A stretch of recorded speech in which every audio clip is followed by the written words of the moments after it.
Ya. Dice, en la filmación de una película histórica, en introducción, ¿no? Un cañón está situado en una meseta a una altura de 100 metros. Empecemos a graficar. Ya, empecemos a graficar.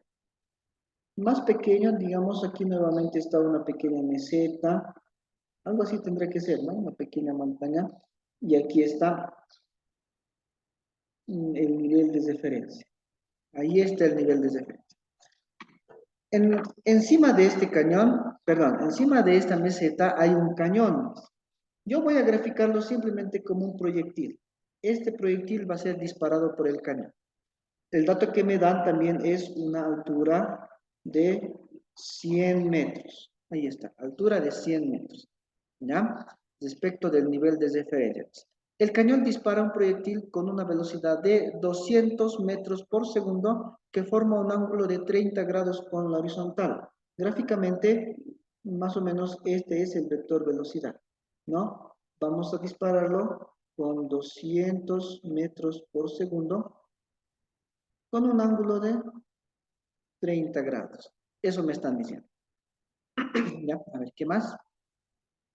Si un auto a control remoto se dirige directamente al pie de la meseta a una velocidad de 20 metros por segundo, ya, siguiente parte. Aquí hay un autito, ¿no? Hay un autito, más o menos está por aquí.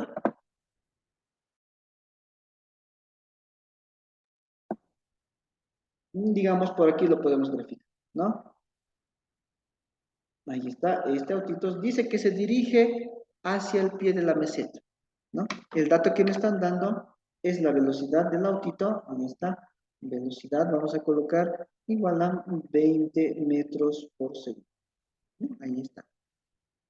Y la pregunta es, ¿a qué distancia del pie de la meseta está inicialmente el auto? Si sobre este cae el proyectil. Inicialmente, dice, ¿no? A ver, voy a agarrar estos dos marcadores. Al inicio tengo aquí al proyectil. Al inicio tengo aquí al cochecito. La pregunta dice, ¿a qué distancia, más abajo vamos a verificar, a qué distancia del pie de la meseta está inicialmente el auto? Si sobre este cae el proyectil, entonces el proyectil va a salir y el carrito va a avanzar y ambos van a coincidir, ¿no? Si sobre este cae el proyectil. Entonces, la trayectoria del proyectil va a ser más o menos esta.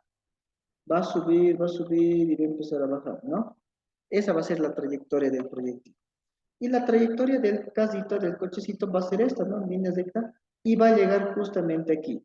Y aquí se va a producir la explosión, ¿no? Eso me están diciendo. Ya es reconocido, vean. Este es el punto inicial para ambos. Este es el punto final para ambos, ¿no? Punto inicial, pasa esto, punto final. ¿Ya? Entonces, para calcular esta distancia, no hay ninguna fórmula que me ayude a calcular X. Lo que vamos a hacer entonces es calcular qué distancia horizontal recorre el proyectil, le vamos a llamar eso D1. También vamos a calcular qué distancia horizontal recorre el cochecito, a eso le vamos a llamar D2, ¿no? D sub 2. Conociendo esas distancias vamos a sumar y esa es la respuesta. ¿Listo? Entonces solo tengo que, en la primera parte, resolver un movimiento parabólico. ¿Ya? Ahí está. Aquí voy a escribir, si ya se comprende bien, aquí vamos a escribir cálculo de distancia 1. Vamos a calcular distancia 1. Esto es para el proyectil, ¿no? Nos vamos a olvidar un momento del cochecito y vamos a calcular para el proyectil. Como el proyectil es movimiento parabólico, el primer paso, si se recuerdan, siempre es descomponer el vector velocidad. Este vector velocidad tiene dos componentes, ¿no? Ahí está. Esta es la componente horizontal y esta es la componente vertical, ¿no? Si tengo de dato 200, que es la hipotenusa de este triángulo, y conozco este ángulo 30 grados, este es el cateto adyacente de este triángulo, ¿no? La función que tiene el cateto adyacente es coseno. Entonces esto va a ser 200 coseno de 30 grados. Es como resolver este triángulo. Trigonometría es esto, ¿no? Un poco de trigonometría. Y este cateto, que es el cateto opuesto, va a ir con seno. Aquí voy a colocar 200 seno de 30 grados. Primera parte ya está. Hemos realizado la descomposición de este vector. ¿Listo? Bueno, este vector vertical es el responsable de que suba y luego baje, ¿no? Ejercicio de caída libre. Este vector horizontal es el responsable de que se mueva horizontalmente a velocidad constante, movimiento rectilíneo uniforme. Eso vamos a hacer, ¿ya? Eso vamos a hacer. Veamos. No importa por cuál eje empiece, el eje X me va a ayudar a calcular distancia 1. El eje Y, ¿qué me va a ayudar? En el eje Y, caída libre, generalmente siempre calculamos el tiempo. A esto le voy a llamar tiempo. El tiempo que tarda el proyectil de venir desde aquí hasta aquí. Vamos a calcular el tiempo, ¿no? Y eso lo vamos a hacer, aquí voy a anotar, en el eje Y. En el eje Y se convierte en un ejercicio de caída libre, ¿ya? En un ejercicio de caída libre. Resolver este ejercicio en el eje Y es como comprimir esta imagen, ¿no? Así les decía. Es como si esta imagen lo comprimiéramos y solamente tendría, a ver, por esta vez voy a graficar, solamente tendría algo que sube y algo que baja. Ese sería mi ejercicio, ¿no? Conozco la altura, incluso conozco con qué velocidad se lanza. Se lanza con esta velocidad. Mucho cuidado, ¿no? No tengo que reemplazar 200. Esto ya no utilizo. Tengo que utilizar esto. Datos, entonces. Escribamos datos. ¿Qué datos tengo en el eje Y para caída libre? Conozco la velocidad de lanzamiento. Velocidad inicial en el eje Y. ¿Con qué velocidad estoy lanzando hacia arriba? Ejercicio de caída libre. Estoy lanzando con esta velocidad, ¿no? Esto es horizontal, no está en el eje Y. Entonces es 200 seno de 30 grados. ¿Ya? Bueno, seno de 30 grados es un ángulo notable. Seno de 30 es 0,5. Si no conocen, no pasa nada. 200 por seno de 30 da 100, entonces pueden verificarlo ustedes. O lo pueden dejar también, ¿no? Metros por segundo. Siguiente dato. ¿Qué dato conozco? Conozco la gravedad, ¿no? No se olviden, es como si estuvieras resolviendo este ejercicio, ¿no? Quiero calcular cuánto tiempo tarda de aquí hasta aquí. La gravedad en el enunciado me dice que utilice 9,81 metros por segundo al cuadrado. Un dato más me falta. Desde aquí hasta aquí. ¿Cuál será ese dato? ¿No? ¿Cuál será ese dato? Y este es el dato. Aquí está el dato que necesito. Esta altura. Altura, pero aquí este es un caso muy especial. Vean, no puedo reemplazar 100 metros solamente. Si reemplazo 100 metros positivo, lo que el ejercicio va a interpretar es en cuánto tiempo va a llegar hasta la altura de 100 metros, hasta aquí arriba, 100 metros. Lo más seguro es que ni siquiera llegue, ¿no? Y si llega, me va a dar datos erróneos. Y si no llega, me va a dar datos imaginarios, ¿no? Error me va a dar. Entonces, en este ejercicio, como estoy analizando a partir de este punto, el dato que yo tengo que reemplazar es altura menos 100 metros. Menos porque esa altura está debajo del punto inicial, ¿no? Este es el punto inicial. Quiero saber en cuánto tiempo llega a una altura de menos 100 metros. Les reitero, si reemplazo positivo, el ejercicio va a interpretar en cuánto tiempo va a llegar hasta arriba 100 metros, ¿no? Y eso está mal. Mucho cuidado. Ese es el único detalle que hay que tener para eso. Con esos tres datos yo necesito calcular tiempo. Y ya está. Ya está planteado. ¿Ya? A ver. Caída libre. Una fórmula que contenga velocidad inicial, gravedad, altura y tiempo. ¿No? Y vamos a escribir aquí de la fórmula que tiene todas estas letritas Nuevamente es esta fórmula en caída libre. Altura es igual a velocidad inicial por tiempo. Aquí utilizamos el signo menos. ¿De qué depende ese signo menos? Ahí está. La gravedad está hacia abajo, la velocidad inicial está hacia arriba, ¿no? Depende de la velocidad inicial. Por más que el trayecto mayor sea hacia abajo, depende de la velocidad inicial.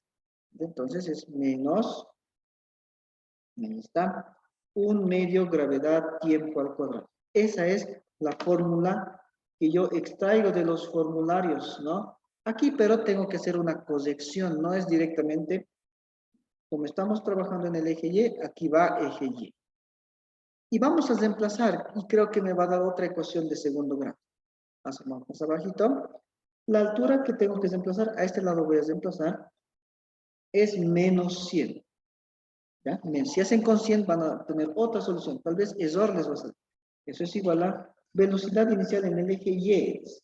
¿No? Eso vale 100, o si quieren 200 seno de 30. ¿No? Es lo mismo por el tiempo. ¿No? Ahí está el tiempo. Menos 1 medio gravedad. 1 medio por 9,81 por el tiempo al cuadrado. Estoy resolviendo nada más. ¿Ya? Ahora vamos a ordenar esta ecuación. Vamos a ordenar esta ecuación. Y noten que otra vez es una ecuación de segundo grado, ¿no? Esta ecuación de segundo grado, para que pueda reemplazarla en la fórmula, vamos a enviar todo al primer miembro para que T1 o T sea cuadrado. T tiene que ser positivo, ¿no? Entonces, eso va a ir al primer miembro. 9.81 entre 2T al cuadrado pasa como positivo. Seguimos con esto. Está positivo, pasa como negativo. 100T menos 100 ya está en el primer miembro, entonces mantenemos nomás menos 100, eso es igual a 0. Ahí está mi ecuación de segundo grado, ¿no? Si quieren también pueden reemplazar, ¿no? Ax al cuadrado menos bx, perdón, ¿no? Más c es igual a 0, ¿no? Y pueden reemplazar en esta fórmula. Si no cuentan con esa calculadora, tienen que reemplazar en esta fórmula, ¿no? X 1,2 tiene dos soluciones, es igual a menos b más menos raíz de b cuadrado menos 4 por a por c, todo eso dividido entre 2 por a, ¿no?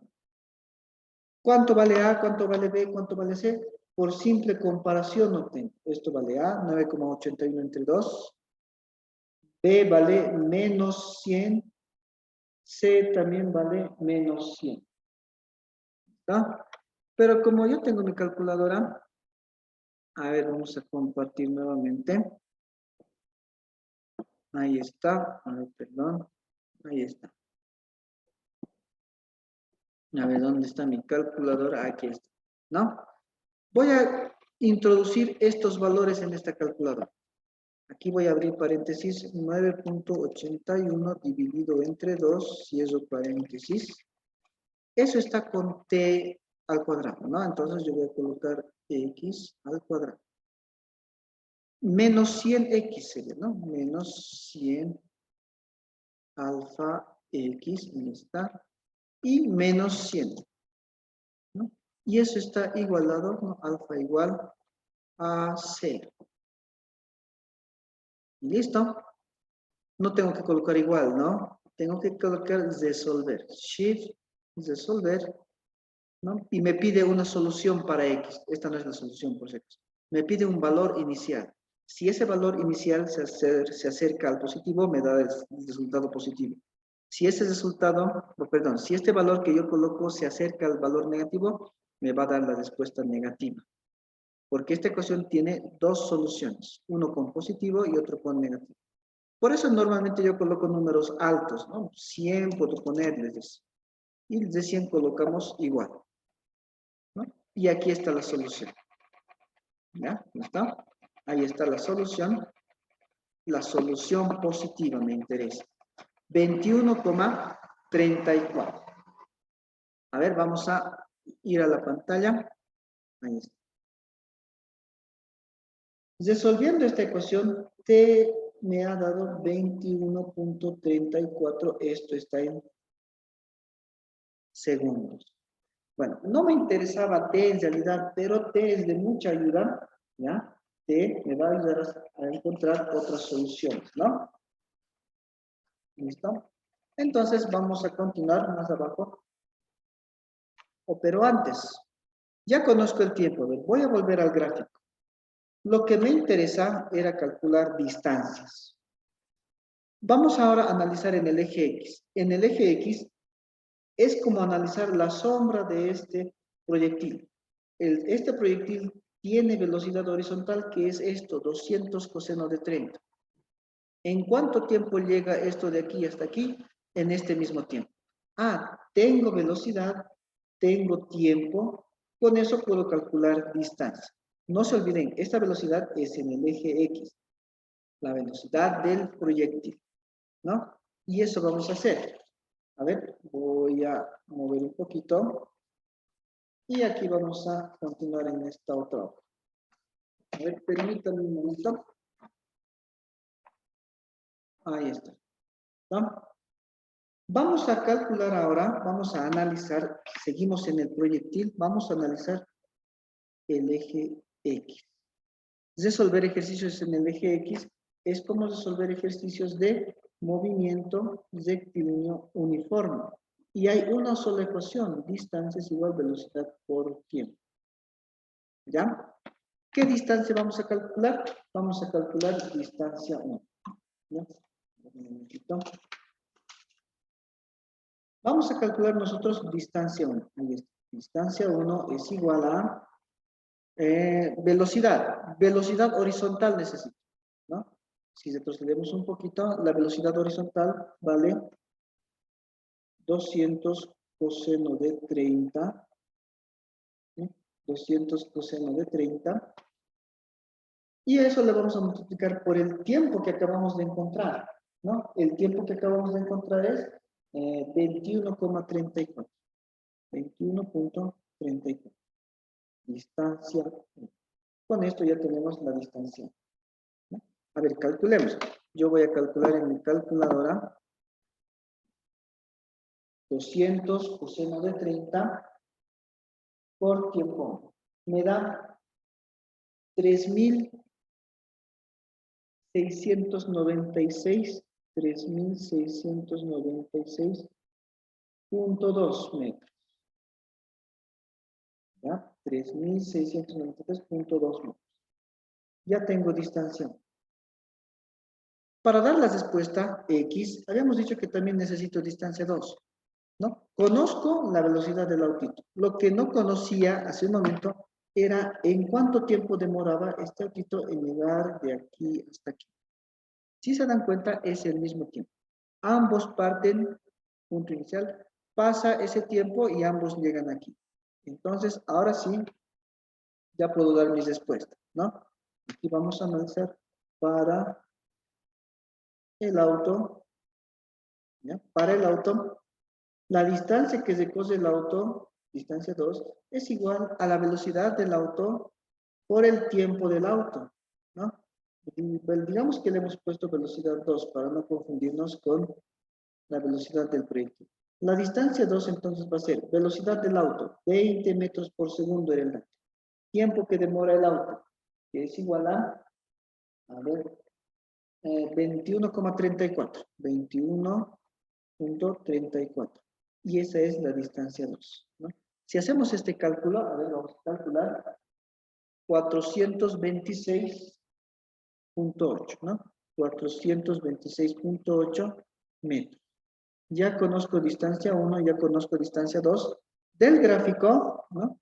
Sacamos la solución para X. Vamos a moverlo un poquito. Ya, ahí está. Vamos a dar la solución para X. Del gráfico, la distancia 1 más la distancia 2 era igual a esa separación que nos pedían, ¿no? Y eso es igual a 396.2 más 426,8. Y la solución es, a ver, 4.123. 4.123 metros. Ahí está. ¿no? Y ahí termina el ejercicio. Los cables A, B y C de la figura ayudan a soportar una viga. Esta viga tiene un peso, ¿no? No sabemos cuánto es el peso, pero ese peso es hacia abajo. El peso de esta viga es hacia abajo. Peso. Para mantener en equilibrio, entonces las tensiones van a estar hacia arriba, no verticalmente hacia arriba, ¿no? Sino en dirección de la cuerda, pero en dirección ascendente, ¿no? Hacia arriba. ¿Ya? Entonces voy a empezar a graficar los vectores. ¿Cómo tengo los vectores? ¿No? Los cables A, B, C de la figura ayudan a soportar la viga, ¿no? De una estructura. Las magnitudes de las tensiones son iguales, dice. Este cable A va a soportar una tensión A. Así vamos a poner, ahí está el vector tensión. Este cable B va a soportar también una tensión B. Este cable también va a soportar una tensión C. No sabemos cuánto es esa tensión. Lo que nos dice es que esas tensiones son iguales, tienen el mismo valor estos vectores, tienen el mismo tamaño ese vector. ¿Ya? Sí se sabe además que la magnitud de la resultante es, aquí voy a anotar, la magnitud de la resultante es 200 kilonewtons. 200 kilonewtons es la resultante de estos tres vectores. ¿Ya? ¿Listo? 200 kilonewtons es la resultante, ¿no? Obviamente la resultante, estamos hablando de vectores, ¿no? ¿Listo? Determinen la magnitud de la tensión A. Me están pidiendo calcular cuál es la magnitud de esta tensión. Bueno, ya conocemos que es igual a esto, que es igual a esto. Entonces, a esta tensión yo le voy a llamar A. ¿Ya? Le voy a llamar A. Esa es la incógnita. Este vector tiene tamaño A. Como dice que son iguales los vectores, este vector también va a tener tamaño A. Estamos hablando de tamaño, ¿ya? Tamaño A. Tiene módulo A, magnitud A. ¿No? Ahí está. Dice que la resultante de estos tres vectores es 200 kilonewtons. Con esa información me están pidiendo calcular cuánto vale, ¿no? Cuánto vale cada uno de los vectores, que en sí tienen el mismo valor. Pero si notan, mucho cuidado aquí, tiene diferente dirección. No tengo que sumar A más A más A, que sería 3A, e igualarlo a 200, ¿no? No se puede sumar directamente porque no tienen la misma dirección. Si todos fueran paralelos, ahí sí, A más A es igual a 3A, ¿no? Y eso es igual a 200. No, eso estaría bien. Aquí entonces me están dando estos datos, vean, dimensiones, tamaños. Esas dimensiones me van a ayudar a calcular estos ángulos, la dirección de estos vectores. ¿Ya? Vamos a utilizar el método de componentes rectangulares para resolver este ejercicio, para encontrar la resultante de estos tres vectores. Para utilizar ese método yo necesito estos ángulos. ¿Ya? A este ángulo le vamos a llamar alfa, a este ángulo le vamos a llamar beta, a este ángulo le vamos a llamar gamma, alfa, beta, gamma. Y vamos a encontrar alfa, beta, gamma resolviendo cada triángulo. Vean, cálculo de alfa puedo poner, ¿ya? Aquí para alfa, vean. ¿Qué conozco de este triángulo? De este triángulo, el triángulo donde está alfa, conozco la base, este cateto que es el adyacente, y conozco la altura, cateto opuesto, que es 6, ¿no? Entonces puedo utilizar la función tangente, aquí vamos a resolver. Cálculo de ángulos puedo poner, ¿no? Tangente de alfa. Tangente de alfa. Aquí es igual tangente de este triángulo. Opuesto sobre adyacente. 6 sobre 4, ¿no? Y con esto puedo calcular yo alfa. Alfa sería tangente inversa de 6 sobre 4. Aquí ya tengo los resultados. Ustedes pueden verificar 56.31 grados. Lo mismo, vamos a calcular ahora beta aplicando tangente de beta en este triángulo más grande, ¿no? Ahora tengo un triángulo más grande. El cateto opuesto de este triángulo sigue valiendo 6. El cateto adyacente de este triángulo es todo esto, sería 4 más 4, 8. y con esto calculamos beta. ¿Ya? ¿Qué me da? 36.86 grados. Estamos haciendo esta parte un poco directa, ¿ya? Y aquí vamos a calcular igual tangente de gamma. Vamos a calcular gamma. Al utilizar tangente, tengo que utilizar un triángulo rectángulo. Ahí está el triángulo rectángulo. La altura de este triángulo rectángulo, el opuesto, vale 6. Tangente es opuesto sobre adyacente. El adyacente vale todo esto, 4 más 4 más 4, ¿no? Que sería 12. Y de aquí encontramos gamma. ¿No? Gamma, vamos a tener un valor tangente inversa de 6 sobre 12 en la calculadora, ¿no? 26.57 grados. Ahí está. A continuación, ¿no? Ya conozco la dirección de los vectores. Vamos a utilizar el método de componentes rectangulares, les decía. El método de componentes rectangulares dice que yo tengo que trasladar todos los vectores al eje Y, XY. ¿No? A ver, un poquito más abajo, ahí. Bien. Entonces no es tan complicado trasladar. El vector A, vamos a trasladarlo con tamaño y ángulo. El vector B lo vamos a trasladar con su tamaño y ángulo. El vector C lo vamos a trasladar con su tamaño y ángulo. Aquí un poquito cuidado hay que tener solamente en entender el gráfico, ¿no? Digamos, aquí está el vector A. Y aquí está, a ver, ¿dónde colocamos? Alfa, aquí abajito voy a poner, ¿ya? Aquí está el vector A, tiene tamaño A. Ahora voy a trasladar el vector B, que es un poquito más inclinado. Ahí está el vector B. El vector B tiene una inclinación de beta. ¿Y qué tamaño tiene el vector B? También tenía tamaño A. Vamos ahora con el vector C, un poquito más inclinado, ¿no? Ahí está el vector C. El vector C tiene una inclinación de gamma, pero también tiene tamaño A. El tamaño de los tres vectores es el mismo que el vector. Ahí está. El siguiente paso es descomponer, ¿no? Yo necesito descomponer estos vectores aquí y después tengo que hallar la resultante en el eje X y la resultante en el eje Y. A ver, procedamos, ¿no? ¿Cómo sería? A ver, voy a mover un poquito. Ahí está, hasta ahí. ¿No? Primer vector. Este vector tiene una componente en el eje X. Ahí está la componente en el eje X. Si ustedes recuerdan, va a ser A por coseno de alfa. Y tiene una componente en el eje Y. Esa componente va a ser A seno de alfa. ¿Ya? A ver, en la memoria solamente estoy anotando, porque creo que aquí se va a mezclar. Lo mismo el siguiente vector. El siguiente vector está con ángulo beta. Tiene una componente de A coseno de beta. En el eje Y tiene una componente de A seno de beta. ¿Ya? El último vector, bueno, uno por uno sería descomponer, ¿no? ¿Ya? Tal vez podría descomponerlo ahí arriba. ¿Ya? Sería así, para que entiendan qué estamos haciendo. El primer vector tiene una componente en el eje X, ahí está, que vale A coseno de alfa. Y también tiene una componente vertical, ¿no? Que vale A seno de alfa. Coseno siempre es el que está adyacente. Este vector B es lo mismo, tiene una componente horizontal que vale el tamaño del vector, que yo ya sé que vale A por el coseno de beta, y tiene una componente vertical que vale tamaño del vector por el seno del ángulo. En este caso el ángulo es beta. Algo similar para aquí.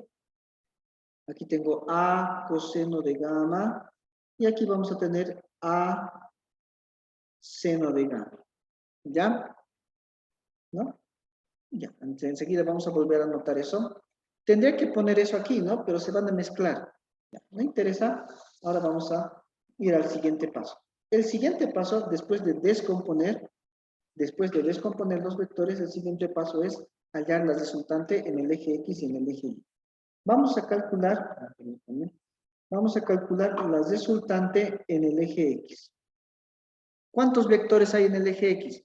Había una componente del primer vector, otra componente del segundo y otra componente del tercero. y los tres son negativos. Aquí hay que tomar en cuenta eso, vean. El primer vector era A coseno de alfa, menos.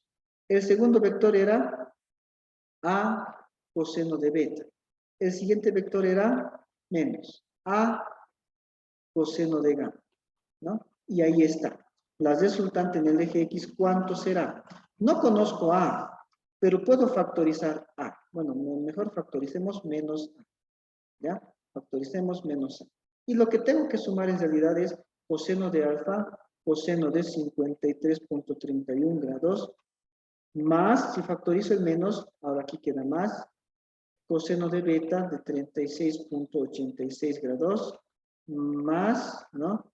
Coseno de gamma, 26.57 grados, ¿no? Esos datos yo ya los conocía, ¿no? Enseguida vamos a colocar la resultante en el eje X. Mientras tanto, vamos a calcular la resultante en el eje Y. La resultante en el eje Y, vean, si ustedes vemos, cada una tiene resultante y cada una valía A por seno de alfa, y aquí valía A por seno de beta, A seno de gamma. ¿Listo? La resultante en el eje Y va a ser A seno de alfa más A seno de beta más A seno de gamma. La resultante en el eje Y va a ser, puedo factorizar A también. No sé cuánto es el tamaño, pero yo he dicho que vale A. Seno de alfa más seno de beta más seno de gamma, ¿no? Aquí arriba están los valores. Voy a retroceder un poquito. Aquí están los valores de alfa de pi. Seno de 53.31 grados más seno de 36.86 grados más seno de 26.57 grados. Ahí está. ¿Ya? Bueno, yo ya tengo las respuestas, ¿no? Ya tengo cuánto sale eso. Voy a anotar directamente, entonces, aquí. En el eje X me da menos 2.25. Sumando todo esto me da menos, este aquí, 2.25 multiplicado por A. Ese ya se queda más. En el eje Y, me da una resultante de, si sumo seno, 1.88A. Eso me da. Eje X y eje Y. Ya tengo las resultantes en el eje X y en el eje Y. El módulo de la resultante por el teorema de Pitágoras es igual a la resultante en el eje X al cuadrado más la resultante en el eje Y al cuadrado en raíz cuadrada.